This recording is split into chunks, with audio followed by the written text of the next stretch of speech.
নমস্কার।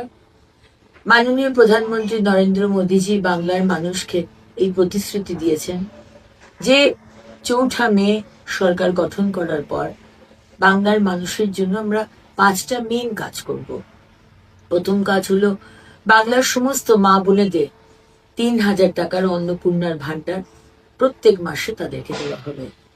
দ্বিতীয় প্রতিশ্রুতি হলো আমাদের মায়েরা, আমাদের বড়রা যারা বৃদ্ধা ভাতা বা বিধবা ভাতা পাওয়ার কথা, তারা যা পাচ্ছেন তার ডবল পাবেন। তৃতীয় প্রতিশ্রুতি হলো আমাদের বাড়ির বেকার ছেলেমেয়েরা যারা 15 বছর ধরে কোনো চাকরি পাননি, এই সরকার অনেক প্রতিশ্রুতি দিয়েছিল, তাদের প্রত্যেকে যতদিন না চাকরি পাচ্ছেন প্রত্যেক মাসে ৩,০০০ টাকা করে মাননীয় প্রধানমন্ত্রী দেবেন। এবং আমাদের এটা অঙ্গীকার যে নেক্সট 5 বছরে আমরা এই যুবক যুবতীর জন্য 1 কোটি কর্মসংস্থান জেনারেট করব।